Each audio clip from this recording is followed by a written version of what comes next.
Welcome everyone to our final panel of the symposium, Leading Through Crisis. We're so glad that you have been able to join us throughout the past few days for this array of insightful and thought-provoking conversations. My name is Ariana Hellman, and I'm honored to be moderating this discussion. I'm a freshman studying international relations and environmental studies here at Tufts University. The past few days, we've been talking extensively about the various risks that we face in the world, from climate change to artificial intelligence to nuclear weapons to changes in the world order. This panel was included to focus on how, as individuals, we can effectively address these risks and work to develop resilience at varying levels, from the local to the global. In other words, it's about how, in an increasingly interconnected and risk-filled world, leadership can remain successful. By including a variety of perspectives and approaches to leadership and advocacy, we hope to delve into how leadership can be tailored to specific contexts and conflicts to be most effective. With that, I'm excited to introduce our panelists. Our first panelist is Stephan Abrams, the organizing manager for Team Enough, the youth-led initiative of Brady United, which is the oldest gun violence prevention organization in the U.S. Brady focuses on achieving this through changing the laws, industry, and culture surrounding gun violence. In particular, Stephan focuses on community organizing and expanding the role of youth in the legislative process through lobbying and other advocacy efforts. I'd now like to turn it over to him for his opening remarks. Thank you so much for having me here. I am really excited to be in this area. My sister goes to Tufts University, so it's a really cool treat being able to come visit her and get to talk to you guys. As mentioned, I work for Brady United. I run their youth organizing division, and my journey into activism began when I was 15 years old after the shooting in Parkland, Florida. Like many people in my generation, I felt a call to action, and I didn't want to wait around for something like that to happen again, and I wanted to be part of preventing the next tragedy. And so very quickly, my focus shifted to my backyard in my hometown of San Diego. And really started to learn what does gun violence look like in my own community, and learning about suicide. San Diego has a giant veteran population. Veteran suicide was a giant problem, as well as talking about domestic violence, community violence, and really understanding the makeup of what gun violence looks like in my community, and that really began to shape how I viewed the issue of gun violence. At Team Enough, we view the issue of gun violence holistically and really wanting to look at how gun violence intersects with so many other different areas of social justice, but as well as looking at the root cause of violence. And so, this led me to joining Team Enough, and Team Enough was created right after the Parkland shooting because Brady recognized the need for young people to have a seat at the table when it comes to having conversations about the solutions of gun violence in this country. And so, as I began organizing locally and working on gun safety ordinances in San Diego, one thing that we noticed is we started seeing a measurable spike in the recoveries of ghost guns. And we worked with law enforcement on receiving data, truly seeing how many of these ghost guns were being recovered in crimes. If you aren't familiar with what ghost guns are, I want you to kind of think of like a Lego kit or like an IKEA set. Basically, there are these untraceable firearms where you'd buy all the pieces you would need to assemble a firearm in a kit, and it legally wasn't considered a firearm under the law at the time. And so, at 17 years old, I did a project where I purchased one of these kits, and showing how the process required no background check, no age check, no verification. I did a video where I bought this ghost gun kit online, and it was delivered to my home in San Diego, in especially a state like California, which is known as having some of the strongest gun laws in the nation. And so this personal experience for me confirmed what the data was showing, how easy it was for prohibited purchasers to get their hands on these guns, and really identifying a rapidly scaling policy. And so in response, I worked with local leaders to help draft and pass one of the first municipal ordinances on banning ghost guns in San Diego. We focused on intervening early and really providing a lot of resources around making sure that we were getting these guns off the streets. And over time, I got to then start working across the state of California on these ordinances, and that led to me working on helping pass California state law, and then me going across the country and helping other states pass similar laws. And so, over time that advocacy reached the federal level, and the next thing I knew, I was sitting in the Rose Garden listening to President Biden make an executive order on banning these kits across the country. And so, it really, for me, that showed that how my advocacy that started in my hometown could be represented on a national stage, and we could translate a problem into actual action. And so that work kind of led me to that next summer when the Uvalde school shooting happened, and that was a really big moment where we were spurred into action, and I was living out of a hotel room in DC helping organize and mobilize folks, as the country waited for us to act. That we ended up passing the Bipartisan Safer Communities Act, which was the first major gun safety law passed in decades in the United States of America. This was no small feat, but I think when I envisioned this moment, when I first started getting into this work, it felt a lot different. I think because our work is kind of spurred out of tragedy oftentimes, like it was after Uvalde, it felt like it needed to happen, as opposed to being, decades of work culminating. And, that really did help shape my perspective on building a movement that is ready to turn pain into action, but also it was incredibly impactful for shaping my perspective and understanding of Congress and my view of progress at a national level. And so the next big thing we tackled was the establishment of the White House Office of Gun Violence Prevention, because we wanted to create lasting impact, and we realized that requires institutional infrastructure. So we were able to create a group that was working out of the West Wing that was coordinating a federal response to the leading cause of death for people under the age of 26 in this country, which is gun violence. It was a really cool experience getting to convene at the White House, seeing how this office pooled resources at a national level, working with cities, working with states on how are we implementing a lot of these gun violence prevention strategies. And that's why, it's been really cool to see places like Baltimore. Baltimore had a 31% decrease in homicides this past year, a record low, numbers that we haven't seen in decades in the city of Baltimore. And it's a credit to that federal investment that we saw. And so, I got to see a lot of different, be a part of a lot of different cool pushes during the Biden administration, and I did all this work while getting my political science degree from George Mason University. I graduated this last May, and I've had a lot to think about as I stepped into full-time organizing work. We are at a current moment, tying this back into this panel, we are seeing cuts to the ATF, into Medicaid, and we are absolutely in a crisis mode right now, and quite powerless when it comes to the federal level. And so we are adjusting our strategies to do what we can. A lot of my work is our state advocacy work, working with our students across the country on advocating for gun violence prevention strategies at the state level. Also, I think the big thing is that we know that our work is data-driven and works, and that we have evidence, proof of when we create a federally coordinated approach, that we just need to find a way to continue to build upon this infrastructure and put it back.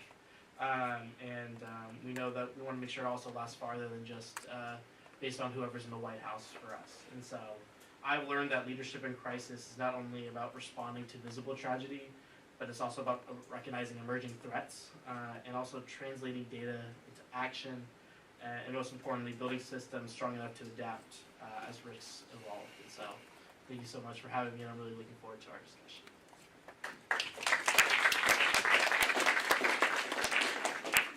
Thank you. Our next panelist is Lina Chawaf, a Syrian journalist who has been working in the media industry for over 3 decades to empower those that have historically been voiceless, with a special focus on women.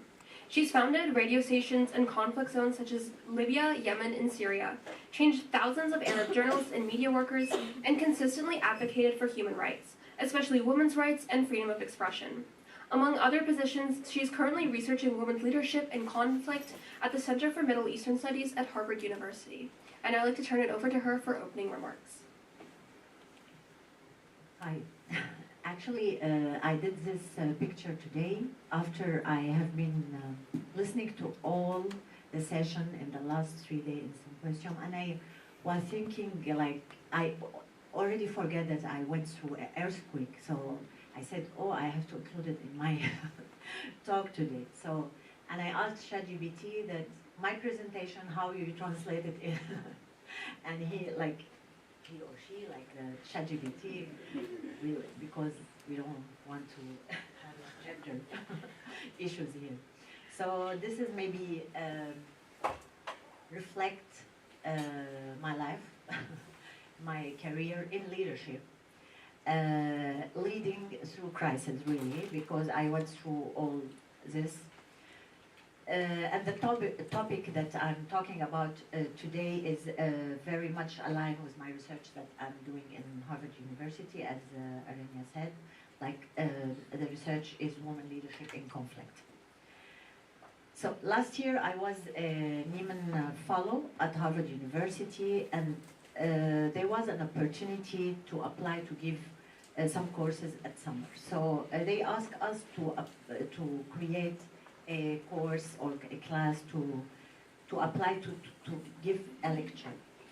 So I sent a document for a class called Conflict Journalism. Then the supervisor, this is before Trump won the election. So the supervisor told me that I don't think any student will apply for this kind of classes, conflict journalism in USA. We don't need it.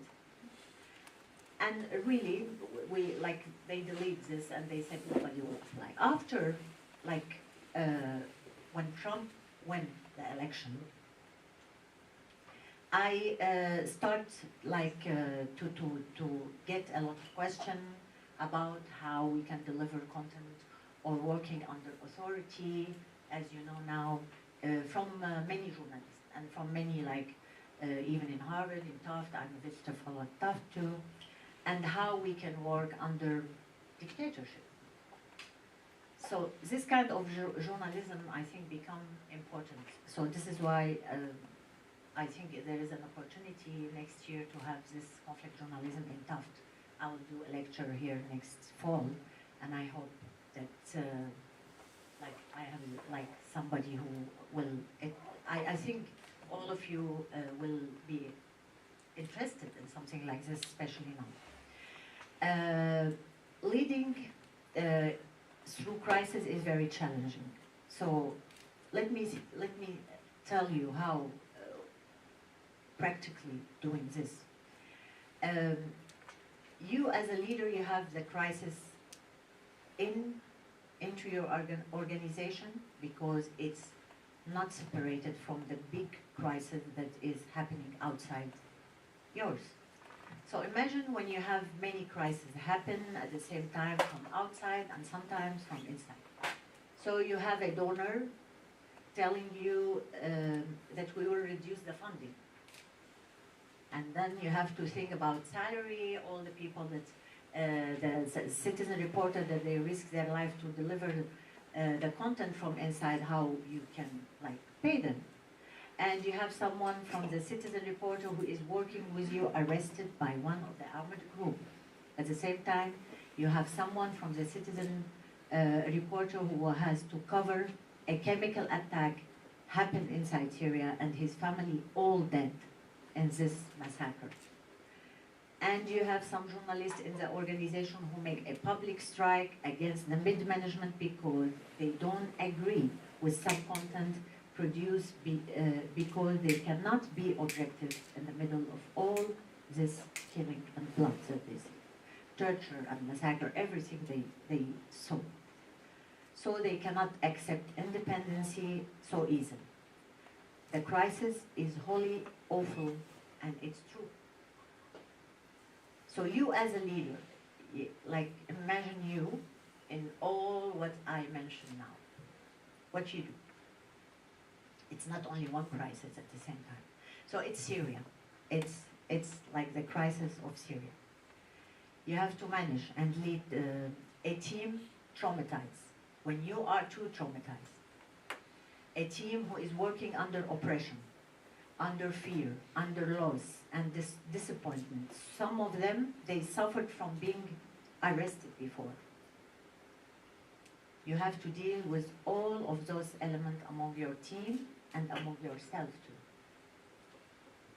And don't forget that part of us, the main studio that we are working from, like Radio Rosanna, we were working from the Syrian-Turkey border, and at the same time, you have to produce content, and you are away from your country, you are away from your family, and you have to deal with everything.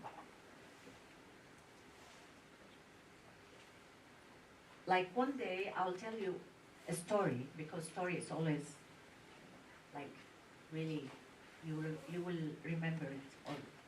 I remember one day as a leadership, now I'm talking. There is one of the journalists who in the team I'm working with.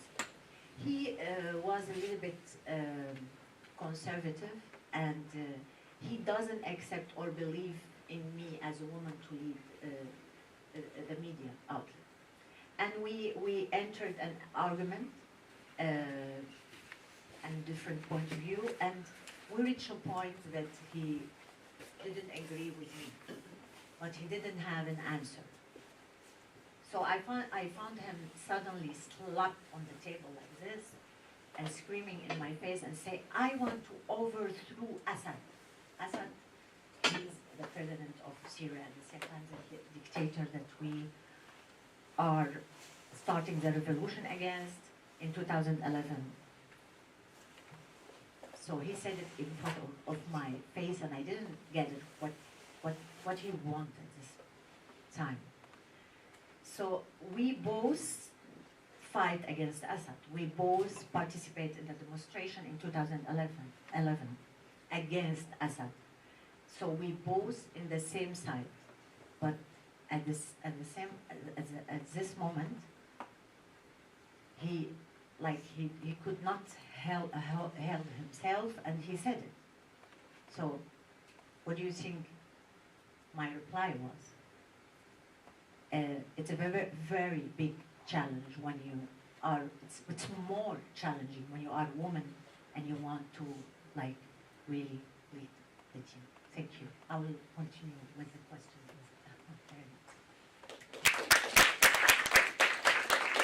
Thank you so much.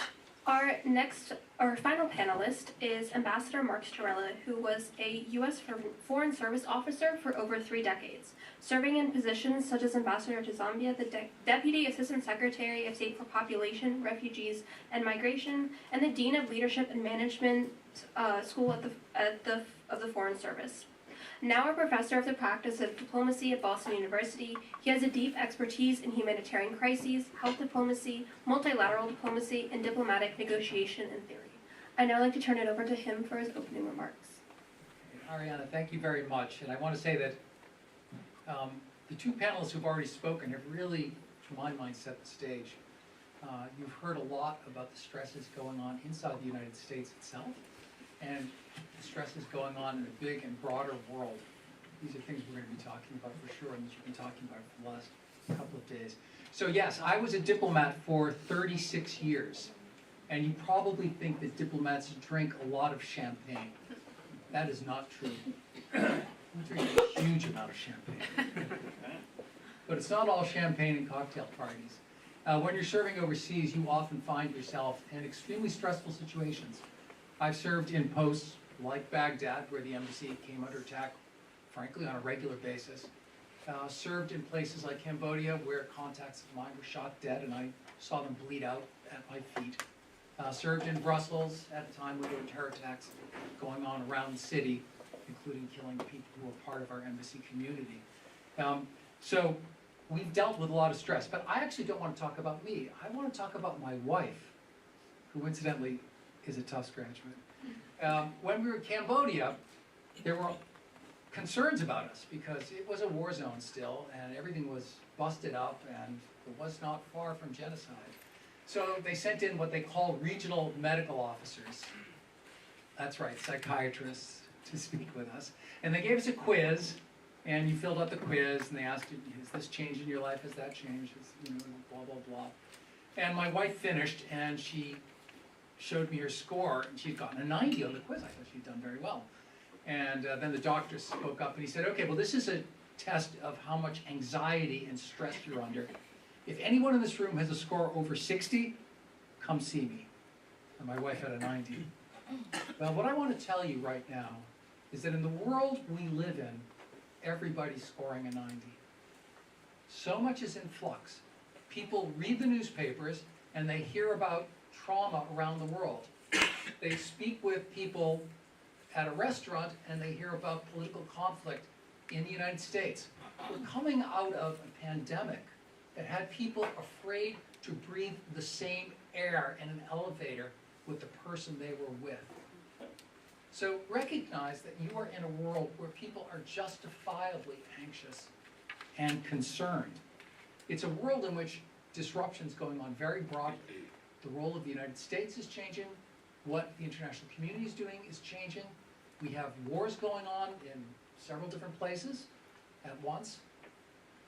And none of this even touches the fact that in our personal lives, all of us have to deal with technology changing all the time.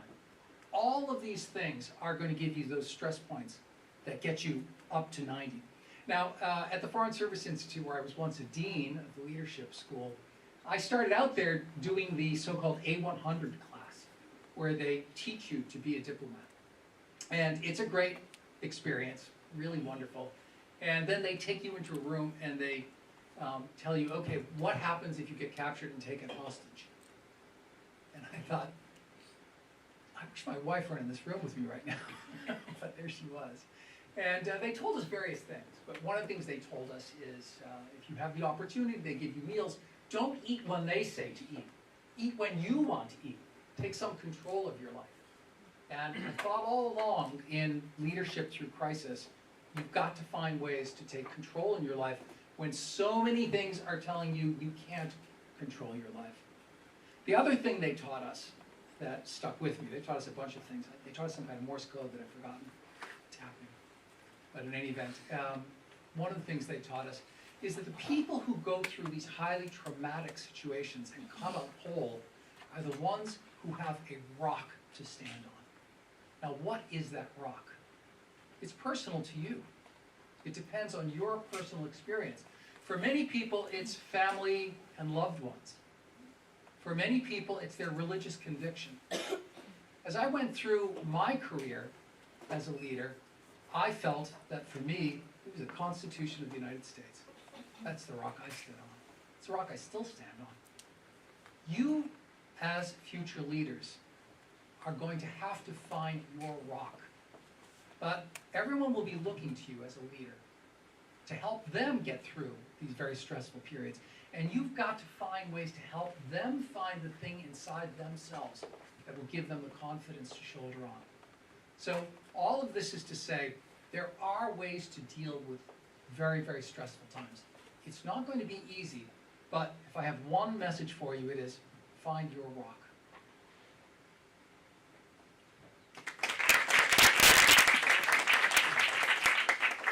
Thank you so much, all of you, for those amazing opening remarks. I'd now like to dive a little more into all of that with our moderated questions.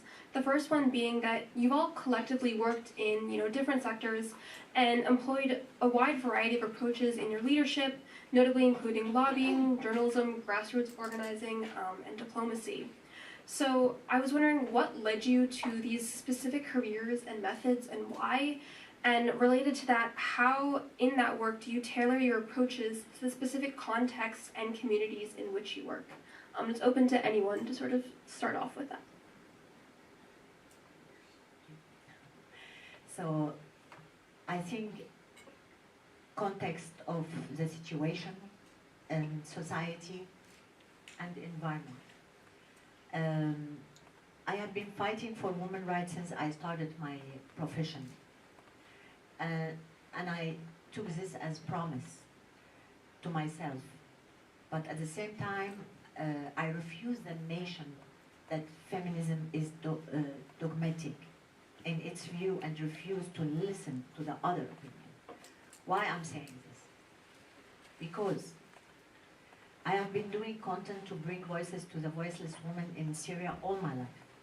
a couple of years ago, I discovered that when we push women in the society to rebel without listening to them and without engaging them to create this content and to give them the tools or the right element to be a rebel in a society like Syria, this sometimes make the opposite impact or result. Involving them in creating the content, let them find their way to fight for their life, their own way, their own element, and tools which guarantee their safety and even protect them. Culture sensitivity is very important in any community or society. 8 years ago, something happened, made me change the way of targeting this or fighting for women's rights. There is a woman who was living inside Syria. She was a teacher. And she was listening to our radio and she was participating in the women program every week. And she was so motivated to fight and to talk about human rights and she was very ambitious. And one day we heard that she suicided. I become crazy. I didn't know what happened. And I tried to contact her family, and then I was able to reach her cousin. And she told me the story. She told me why she suicided. Because she was beaten by her husband. She was coming to the school every day with blue scars on her face. She rebelled. She has 3 children, and she was perfect teacher. This is what they told me. But nobody, she didn't get support. The law in Syria didn't support the women's right, didn't protect us as women. So, unfortunately, she didn't find the right support. She suicided. So I asked this cousin to talk about her in the radio live and to tell the story. From this moment, I decided to really change the whole way of fighting for women's rights. And as I said, let them really engage in the content and find their tools, their element to fight. It's the right way to give the security and safety to their life. Yeah, no, to go off that, storytelling is just so important, I think, in making sure that, I think it is, storytelling is also, I think, core to my methods as well as an organizer. Advocacy and organizing are core to who I am as a person, and giving voice and, empowering people who haven't had the opportunity before to, have the microphone. I think a lot also about, where I started too. I started in community spaces. I started with survivors. I work with survivors who've survived some of the worst things that have happened in this country every single day. And I think, for me, I do also think it's really hard when, it's not really hard, it's when a mother who's lost their son to gun violence hugs you and says, I don't want you to give up because I don't want any other mother to feel the same pain that I did. I don't know how you can say no to that, and you can't keep going. And I think another big thing is I get to work with students who are once in my position, as an organizer. I see myself through them, and I want them to have that same empowering moment that I felt, the first time I went to my local city council, or the first time that I saw a bill that I advocated for get signed into law. That's power building, and also ultimately, building that energy. And so, whether that's meeting with state legislators or building coalitions or hosting local events, it's really important to tailor your approach to context, and also at the same time making sure that you are bringing consistent urgency to rise to the moment. The issue of gun violence is, it happens every single day in this country, and so it's really important to be consistent. That we are are in crisis mode every single day. And so, my theory of organizing is forcing people to examine how the issues are impacting them, and then tailoring their approach from there. And so, I think, I work in different states. Different states have different attitudes and politics when it comes to the issue of gun violence prevention. And so we are working on very different things in very different states. And so, but at the same time, I think the message is clear. We are just trying to build a safer future for our communities. And so, however we have to do that, we're going to tailor our approach in that way. Sometimes it's more education heavy. We do a lot of work right now educating gun owners with the importance of securely storing their firearm, because we know that there's 8 kids and teens every single day unintentionally shot with firearms. And so these are things that we view as very easily preventable. 35% of firearm suicide in the world comes from the United States, but we make up just 4% of the world's population. These are things that we deem as preventable, and we know that it's not happening in other places in the world at the rate it's happening here. And so we're very aware of the places we're working in, and really making sure that we're empowering those to be on the front lines of the solutions to those conversations. So I think that my comments in response to this question are going to be very similar. It's not surprising that someone who's working in diplomacy and working overseas would emphasize communication as one of the most important aspects of leadership.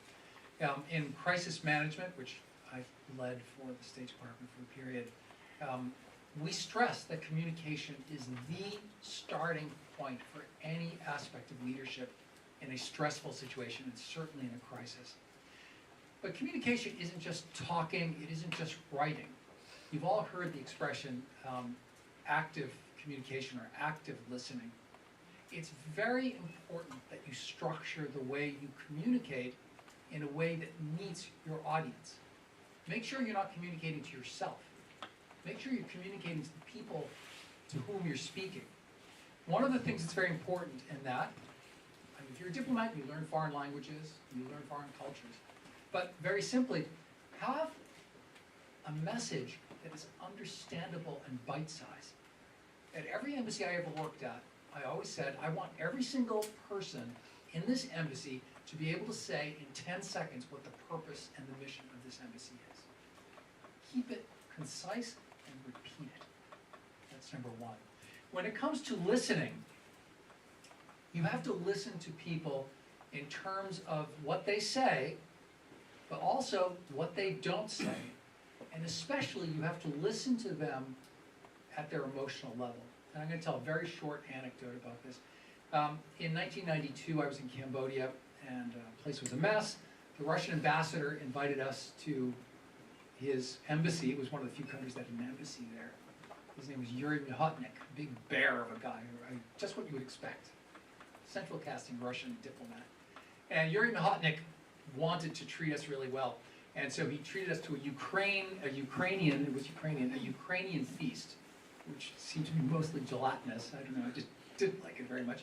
But it also involved a lot of vodka. And at the end, the Soviet Union had just collapsed.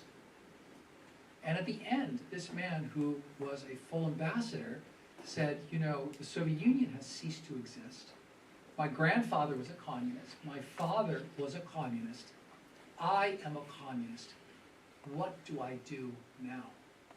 And he began to cry. It has stuck with me ever since. There are people out there, and there are people, frankly, at this table, who have seen their world crumble.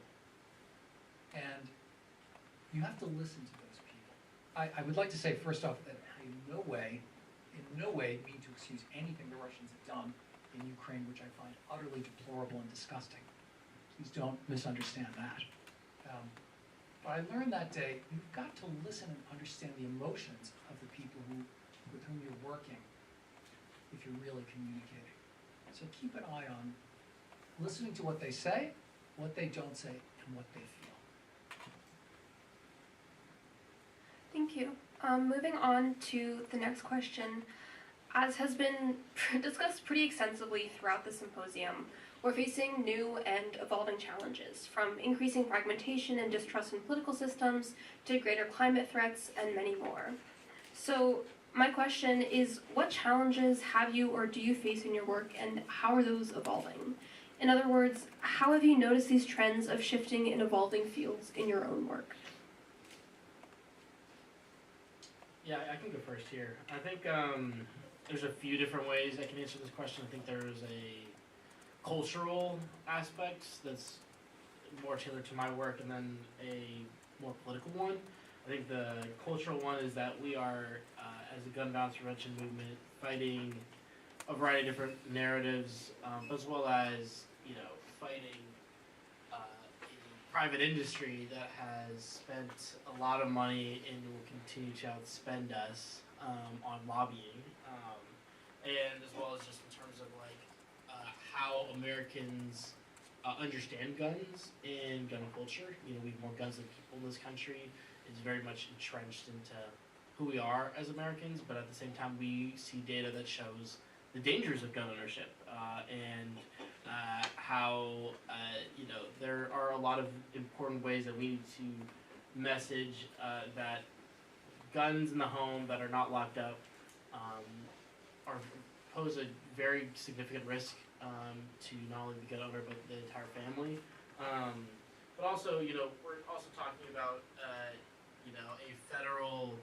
At the federal level, the current Trump administration is not interested in working with us when it comes to reducing gun violence. We have seen him cut ATF inspectors for gun dealers. I want you to kind of think of it as when you go to a restaurant, you see that A health food rating in the window.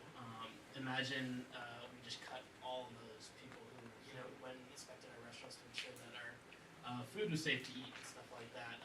That's basically what we're doing with gun dealers.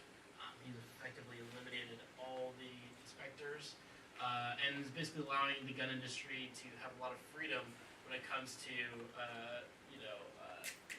doing business. And so that's a big challenge. But also, I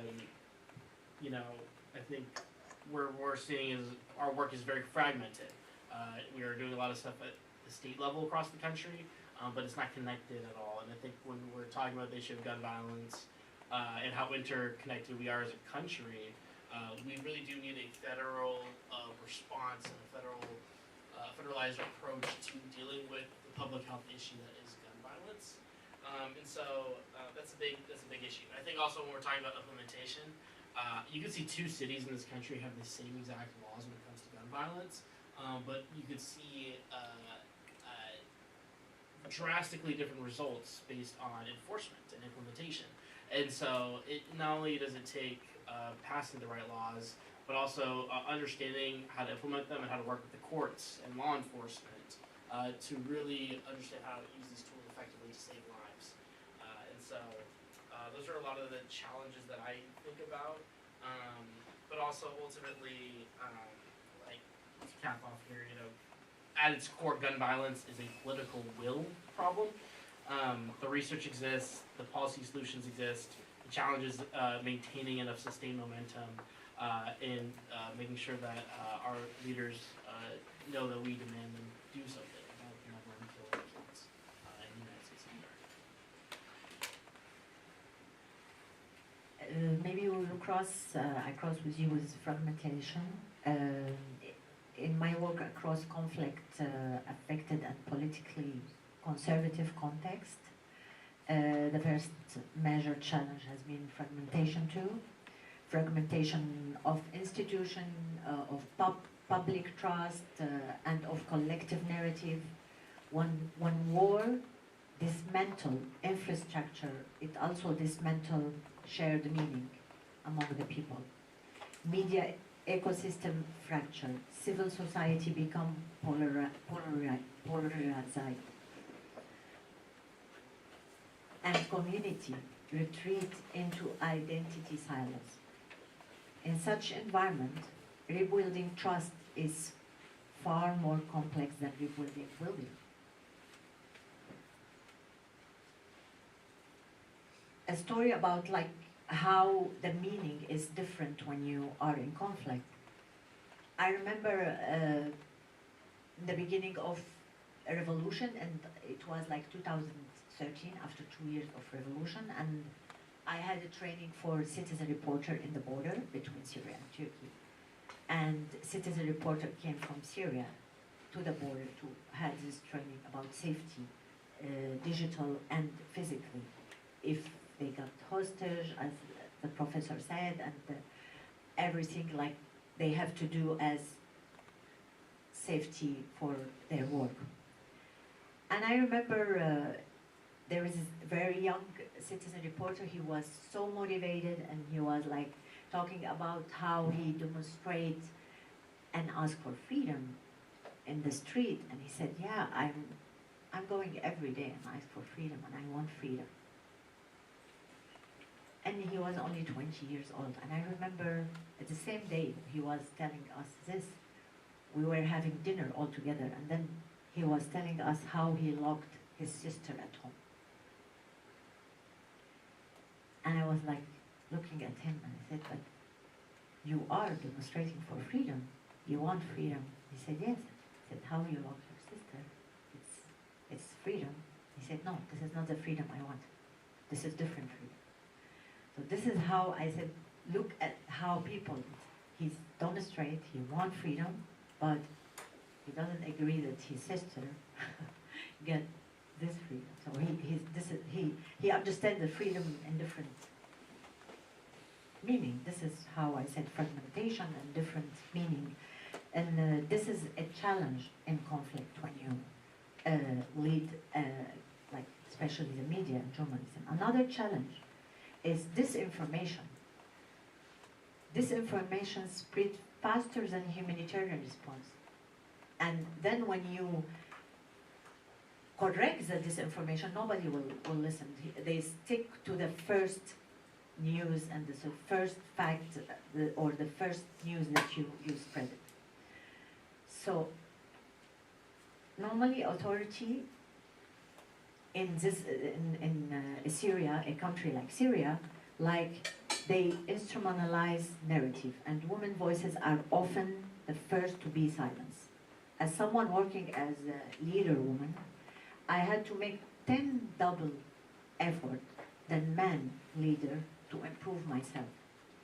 When I talk to the team, some of the men in the team looking at me, they don't even believe that I will be able to take decision, or even I'm be able to lead this institution at all. They have I see the doubt in their eyes when they were looking at me when I'm talking to them. Sometimes they try to provoke me. Sometimes they try to dominate me by shouting, insulting me in front of the other team, because they don't believe that how she's a woman and she's lead this organization. How I deal with all this, maybe with this story that I'm telling you. For example, when this guy said talking about freedom, I asked him, and I, with very calmness, I tried to discuss with him, but it's not an easy way to convince him.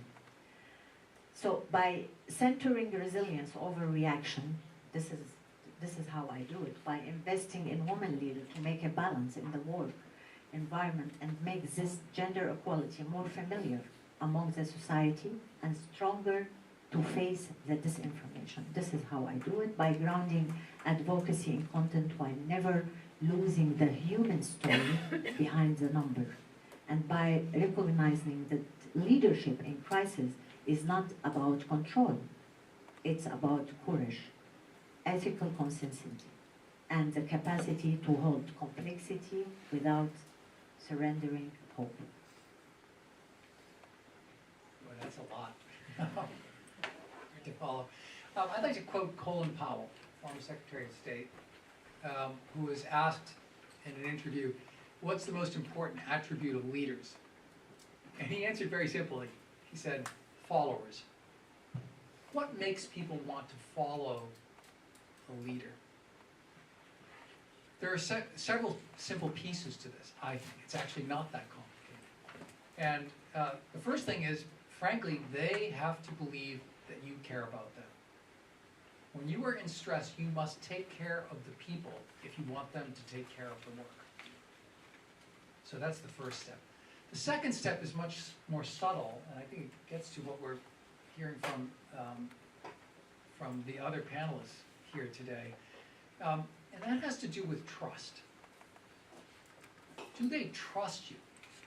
Do they believe not only that you're going to take care of them to make sure that they get the things they need, but that you're actually prepared to take an arrow in the back for them? And it takes a long time to build that kind of trust. And it takes a long time to build that kind of trust within the group as well. You can break it in a minute. If you spend a year building it, you can break it in a minute. I'll just say something, a brief anecdote. When I was Deputy Assistant Secretary of State for Population, Refugees, and Migration, I oversaw the refugee admissions program to the United States, the whole United States. And at that time, in the first Trump administration, they were literally taking names. I'd go to meetings and a political appointee would look at a memo and say, I disagree with this memo. Who wrote this memo? I want to know who wrote this memo. And I'd say to them, you don't need to know who wrote it. I signed it. Talk to me. We had meetings at the White House where my staff said, we don't want to go anymore. Because when we go there, if we represent the positions of the Refugee Bureau, they're going to disagree with us and we're going to be in trouble.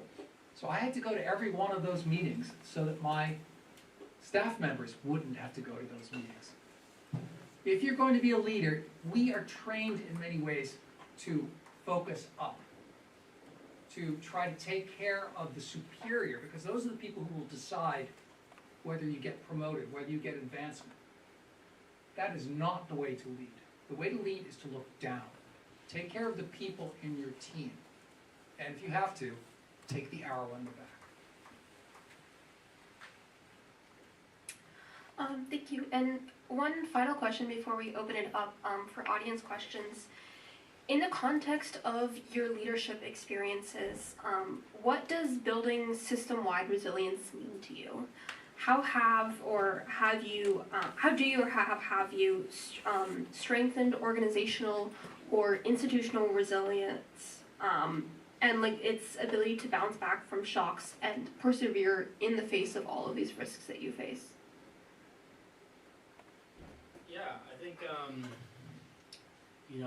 view gun violence as an everyday problem in the United States of America, and as someone who works across the country, it's very common for me to know someone in a certain community or someone who's been impacted. And so I think what building system-wide resilience means is creating systems and structures that don't only react to tragedy but endure beyond it. And I think also it starts with people, impacted communities and survivors being on the front lines because they understand it better than anyone. They're living it. I think all the time about, and I was just in Annapolis, Maryland for one of our student lobby days, and that was the exact quote that one of our students said, is that I understand this issue because I live it. And I think that hits so hard for me because they understand the stakes better than anyone, and it's important for myself to keep myself grounded in our mission and emphasize that we are built on people and their stories, and so this work is carried by survivors because they're the ones that know how awful it is to lose a loved one, and that this is preventable. And so for me, I think it is important for me to find a way to message to people to get involved because you want to get involved before the issue forces you to get involved. And so really it is building infrastructure that is going to be able to help get people involved and create that ladder of engagement. I think that we were talking about earlier in one of the panels today, that you just have to get involved in some way because gun violence is touching so many people in this country. Over 1 million people have been shot in the past decade. It is just so rare as an American to not have some type of familiarity with this issue. And so that's what building system-wide resilience means to me is how do we respond and how do we actually take action to stop this cycle of violence? I can jump in and say that right now, many systems are under a lot of stress. Many places where I work, budgets are being cut, people are being fired, people are afraid they can't trust one another.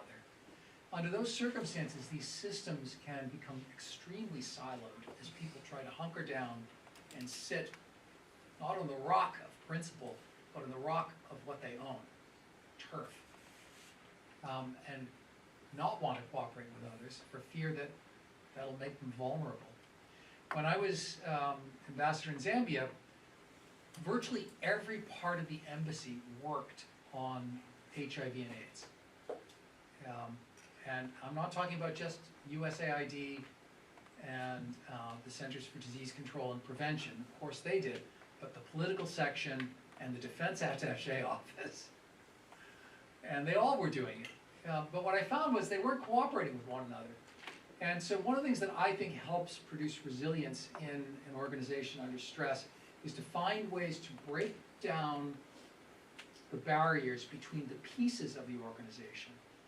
Try to overcome the siloing inside an organization and try to find a way to build projects where there are shared goals so that people cooperate together. One of my biggest achievements as an ambassador was getting USAID and CDC to talk to one another. And the way I did it was saying, okay, I'd like you to together design a project to deal with this problem, and I'd like you together to implement it. And they did it. So there are so many answers to the question that's been posed. This is only one small piece of it. But I think it's an important piece based on my own experience. Yeah, I will jump and add resilient system require clear governance. I'll talk about and framework. And as you said, like funding is in the world is reducing, and does make the NGO all over the world make more stress, more afraid. And then what I have been trying to do all the time, like making adding more different resources to the funding, and this is make a little bit of sustainability for the organization, but it's still stress to make funding and to make stable. Like any NGO, you work under pressure, and this pressure is to the whole team, is not only for like you as a leader. It's only for a team, like the team, your team feel that you are stressed, you are running for this, and it's give a lot of overwhelming to all the member of the team. Like human capacity, as you said, like institutions are only as resilient as the people within them. This is how the institution is with the people. Like I invest in leadership pipeline, particularly for women, ensuring that knowledge is shared horizontally, not concentrate in one individual like line. In crisis, burnout is real. You feel like that your team, you feel in the edge sometimes of burnout, and it's really making you sometimes not concentrate on what you're targeting for. Psychological safety is a very supporting is very important. Mentorship, distribute leadership are not soft concepts. They are strategic safeguard against collapse in the like institution. And the narrative coherence is very important as the environment inside the institution you lead. Strengthening resilience means reinforcing public trust through credible information, transparent communication, again, and consistent ethical positioning. When people understand not only what you do, but why you do this, institutions become harder to destabilize. Thank you so much for your wonderful remarks. I'd now like to open up the floor for questions. As before, when asking a question, please state your name and direct the question at a specific panelist.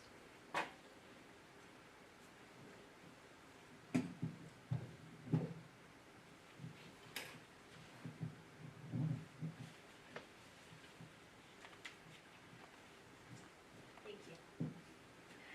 Hi, I'm Midshipman Third Class Trumbull from the United States Naval Academy.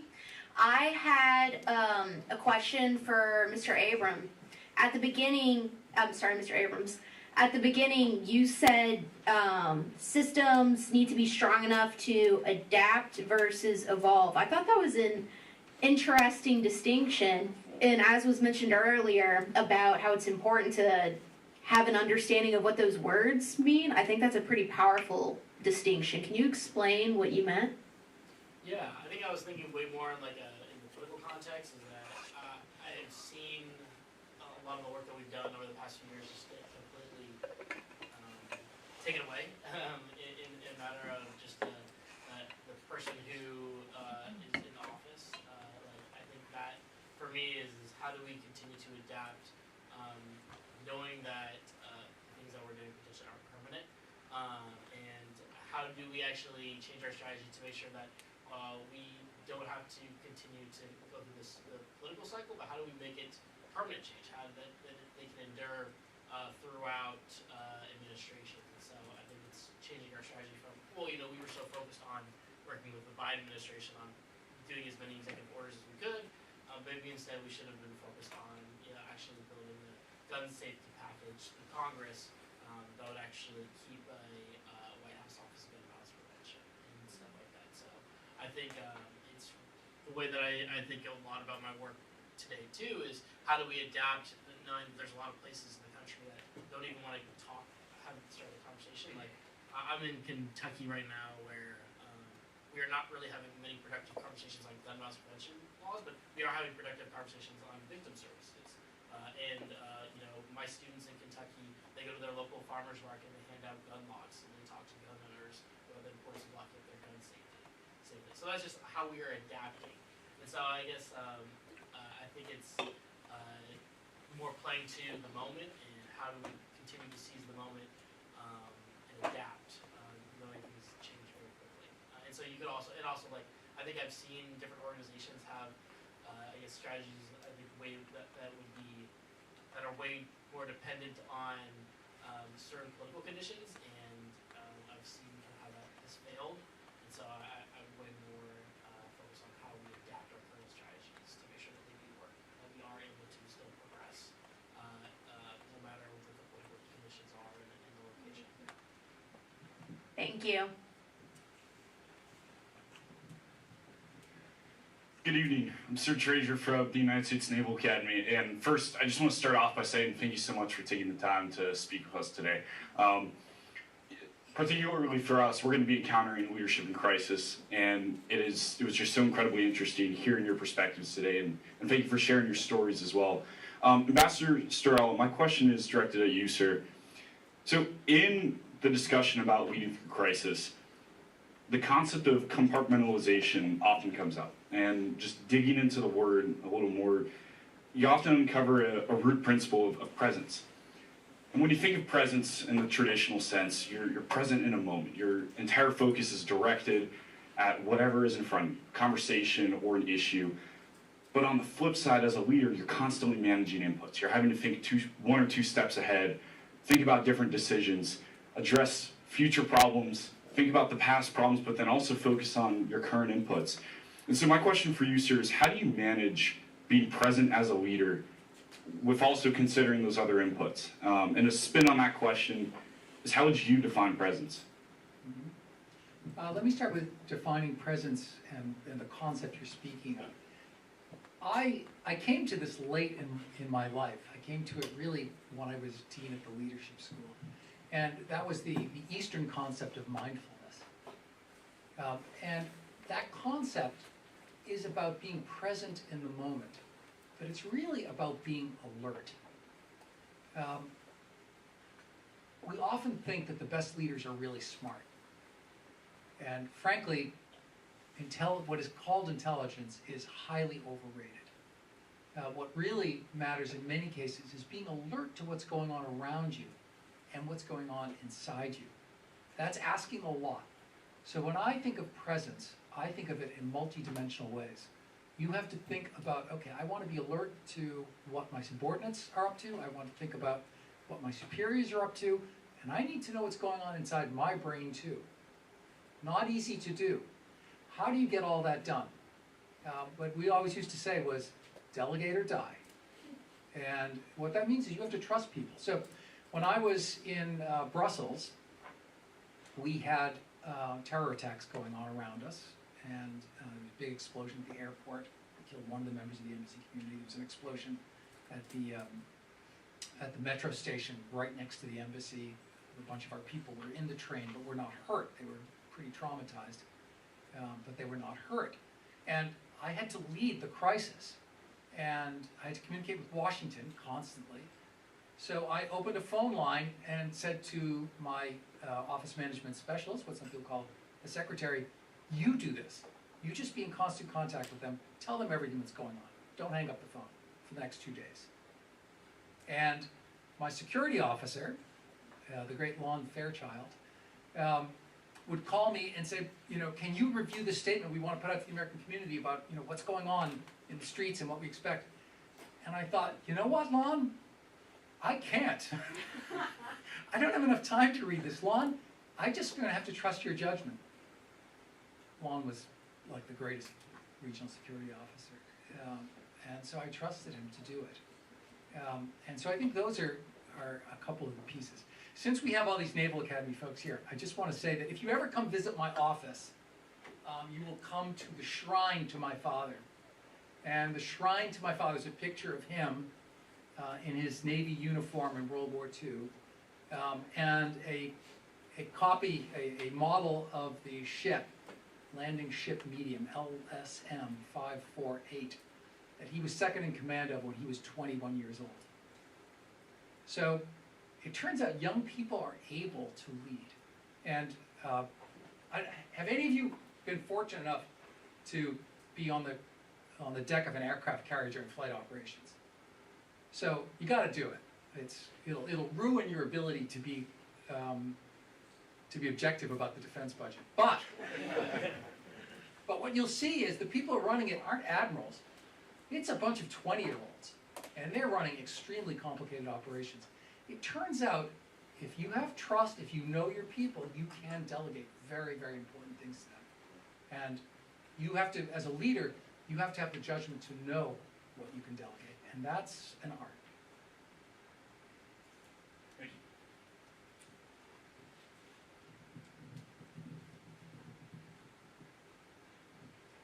Hi there, my name is Kate Berg, and I'm also a midshipman at the Naval Academy. And Ambassador Storella, I have one more question for you. And because we're so young, and me myself, I'm a freshman, so just got here, don't know as much as my seniors do, but what is the secret to, if there is one, to being amicable with those that you're in charge of and being someone that they can come to with concerns, but also still holding your position as their superior?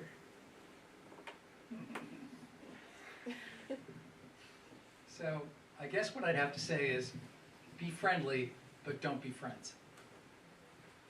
And that makes you lonely. So I've been an ambassador, I've been a deputy 3 times, charge many times. I used to cover the mafia when I was at Embassy Rome, and there was a famous book, Il boss is solo, the boss is alone. So you're going to have to deal with that. That you're going to have to be alone. You're going to have to be able to keep your own confidences. There are people, usually your deputy, who can serve as a sounding board. It's often very important, I think, to have sounding boards outside the organization. Somebody back in Washington you can speak to about what's going on at your embassy, or I guess in your case your ship, that you trust. But there is, it's very tricky. I think you have to get the fine line. They say familiarity breeds contempt. That's a bad way of putting it.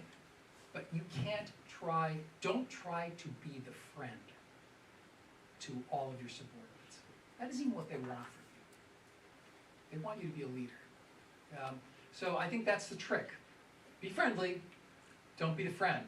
Go to the Marine bar, leave early. Don't get drunk with your subordinates. You can do it with the Russian ambassador, but not your subordinates. So that's, I hope that's helpful. I have a question for you. I have a lot of questions for you. According what you said about this in Brussels, like 1 minute, and you said you have to trust. Sometimes you trust your deputy or a member of your team, but sometimes this trust is not in the right place. We miss trust sometimes. Or, well, this is a question for you because I know I have some good story, but I want to ask you. So one of my bosses was a fellow by name of Charlie Ray. He was my ambassador in Cambodia. Went on to be ambassador in Zimbabwe as well. And I once proposed something to him, which he thought was really stupid. And it had to do with bringing in a Fulbright scholar who was a direct critic of U.S. policy on Cambodia. And he said no. And then my subordinates came to me and said, no, we think it's a really good idea because, he's doing it, through the courts and so forth. So I went back to him, I gave him my spiel again, and he listened to me. He didn't say a word. And then when it was finished, he said, well, Mark, people learn also from their mistakes. Go ahead. I didn't get fired, I didn't get wrecked. It was okay in the end. But I think that's part of the trick is you're going to have a certain, and we don't have much of that in the system that I grew up in the State Department, of tolerance for people making errors. Yeah. But actually you have to have tolerance for errors. And so you're going to have to, I always used to say to people, figure out what you think someone's capable of and give them 10% more authority than that. But you're putting yourself at some risk. But in crisis, it's really different. You talk about we went through earthquake in Turkey, like in 2023, the big earthquake. Like Where were you? I was in Turkey, in the border, Gaziantep. Gaziantep. So our studio is there, and we have a manager for safety, especially for safety. He was trained, and he is manager. He's the first one who escaped. He could not lead the... So in crisis, you don't know the people. Not good. He has to lead the team. So he was the first person, and I didn't know. He disappeared. So he left the city. He left the whole, So this is what I said. In crisis, sometimes the people, you see different people. You put trust in them, and you train them, but sometimes the panic, the earthquake was really, really terrible, it's make him another person. Yeah, I'm not going to say that what I'm suggesting is easy or without risk. Yeah. And I'm thinking about the things that you've worked on. They were life and death situations, Exactly. literally life and death situations. It's different. And so you have to be very, very careful about making the mistake of trusting someone who doesn't deserve the trust. Because it costs life sometimes. Yeah.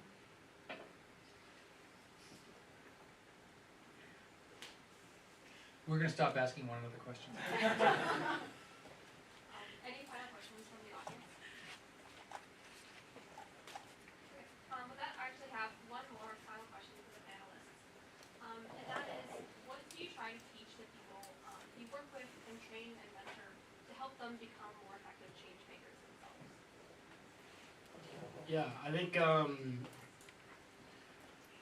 my biggest thing is that they belong in every room, and that you're not too young to be in any room. I think that is a core part to my story, and that I think also just because I think it's also really important for us to kind of go off. The last thing we talked about is you have to put yourself in a position to be able to fail. It's so important for us to try new strategies and to be really creative when it comes to pitching ideas, especially in the policy realm.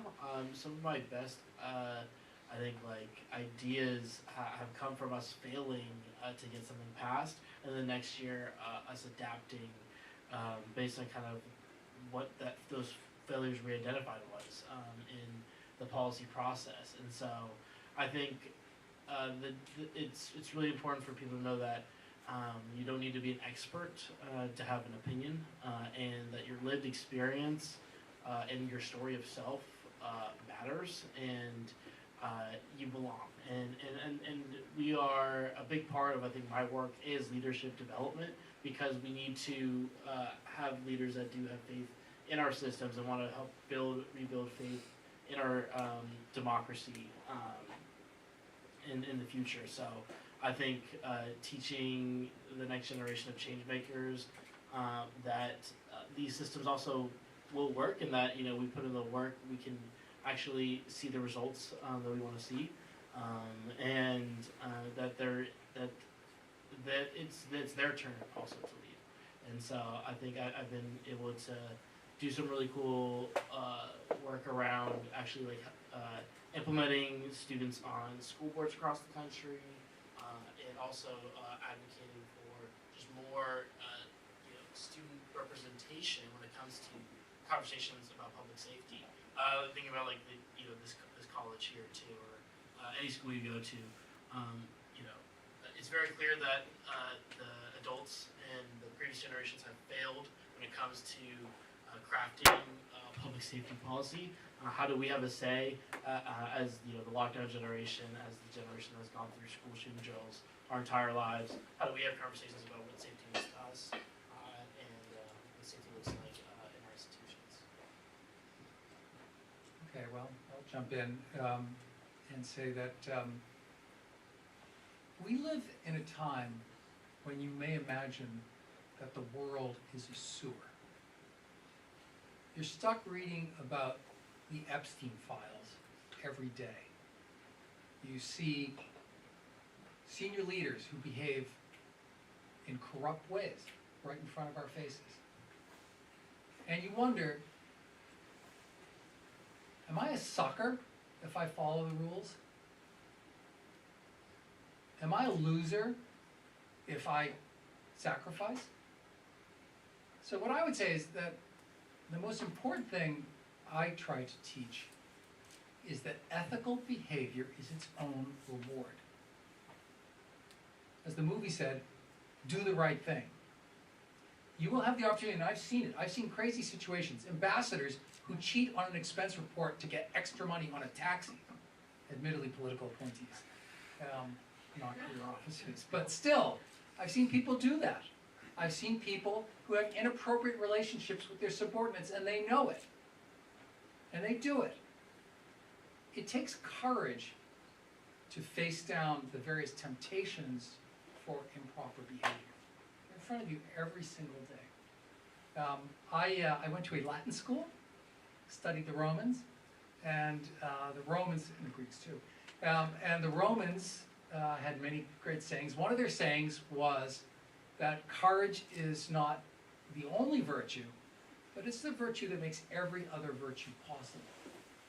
Ethical behavior in a leader makes everything else possible. The lack of it makes almost everything impossible. And what I will add, if you want to make a change, you have to start with yourself. So, a very simple story, like when we start this radio in exile, we have in Syria something called a position in the company or NGO called office boy. Do you know about it? This is a position where a person who make coffee and tea for the employees. It doesn't exist here or in Europe. And for me as a person, I never liked this position because I feel like it's really classified the people in the society and how normally the employees treat with this person. I hate it all my life. So when I become the CEO, I refused to hire someone, to open this position. Then the team was put a pressure on me that we need somebody to make they used to have coffee come to them if they have guests, someone who, and I insist. I said no. And I start myself, do my own cafe, and if I have guests, I, in front of the whole team, like offer them cafe, and then step by step they used to do the same. It's very simple example, but when you want to make change, you have to start with yourself. This is very simple one, but even with a earthquake, when the manager of safety escaped, nobody there except me. So I stay with the team. We were 15 members with their family, children, in the street for 3 weeks, and we had to report. So I kept all the team together. We got some racism from Turk there because we are Syrian, so I had to even fight back against this. They want to kick us out from the shelter because we are Syrian. We don't deserve, so it's many things at the same time, and we are in the street with snow, -5 degrees, with children and all. So I had the chance to flee and leave this team to France, but I didn't do it. As a leader, I could not do it. So this is 2 examples, just to have an idea. Thank you. Please join me in thanking our amazing panelists for being here and sharing their insights with us. A round of applause.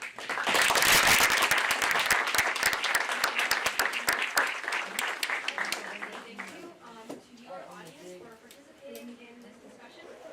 This concludes the 40th Annual Institute for Global Leadership Symposium. We're so glad that you have been all able to join us, and hope that you all benefited from these engaging and thought-provoking conversations. I also just wanted to say thank you to everyone who helped make this symposium possible, including Heather and all of the IGL staff, the dining hall catering team, all of our amazing panelists, the student organizers, your audience who all traveled, who were engaged in these discussions. And so please join me in